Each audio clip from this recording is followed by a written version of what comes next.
प्रभु, जब आप कहते हैं कि संत निंदा से पुण्य क्षीण होते हैं, तब आपका आश्रय आचरण वाले संतों से होता है अथवा मात्र वेशधारी संतों से? हम कह रहे हैं किसी की क्यों करें, हमें ठेका दिया गया है क्या किसी की निंदा करने का?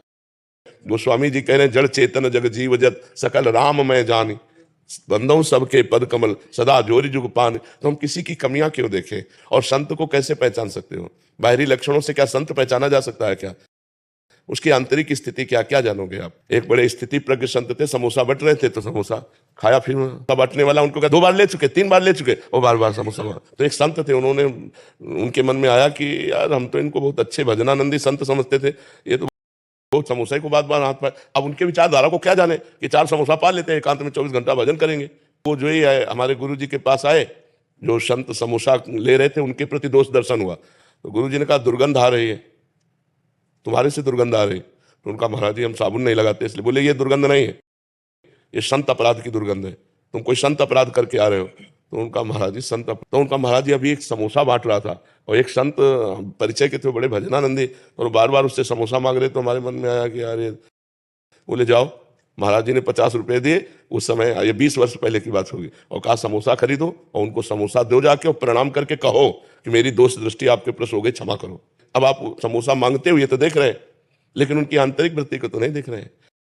देने वाला तो दे ही रहा है, अगर वो अपमानित भी कर रहा है तो अपमान सहना संतों का स्वभाव होता है। फिर की महिमा को केवल संत ही जान सकते हैं, बाहरी विचार से नहीं जाना जा सकता। हम स्वयं स्वामी परमानंद जी ब्रह्मानंद में मगन रहते थे, और जहां कोई बहु बिटिया ऐसे सब जाती है ना दर्शन करने, तो बिटिया तुम्हारे गाय है? बोले हाँ स्वामी। बोले रबड़ी बहुत दिन से नहीं पाया।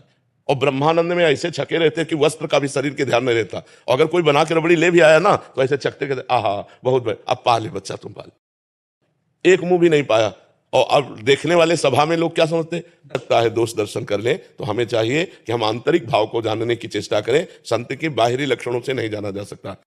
बालक खेल रहा है स्वतंत्र रूप से, घरौंदा बनाया फिर बिगाड़ दिया, बैलगाड़ी जा रही बैठ के जा रहा, काफी दूर फिर पैदल वापस आ रहा है। उसे पूछो कि पैदल वापस आना था तो गाड़ी में क्यों बैठ के गए? उसका कोई मतलब नहीं, खेल है, बच्चे हैं। ऐसे ही संत जो महापुरुष होते हैं उनका बालवत चेष्टा होती है, तो हम नहीं पहचान सकते। तो हम निंदा क्यों करें, सबको प्रणाम करें। हाँ, दूसरा कोई हमारा मित्र है और वो हमसे पूछता है तो हम बता देते कि मुझे लगता है कि आप इस जगह गलत हो, अगर इसको ठीक कर लिया जाए तो ठीक है। वो भी सामने, उसके पीछे नहीं तो निंदा हो जाए। या तुम्हें किसी संत पर दोष दर्शन हो तो हिम्मत है तो डायरेक्ट बात करो, महाराज मैंने आपके प्रति दोष दर्शन किया, आप ये गलत कार्य कर रहे हैं, आप इसका उत्तर दीजिए कि ये गलत है या मेरी दृष्टि गलत है। पीछे उसकी निंदा करेंगे तो निंदा करने से आपके पुण्य नष्ट हो जाएंगे।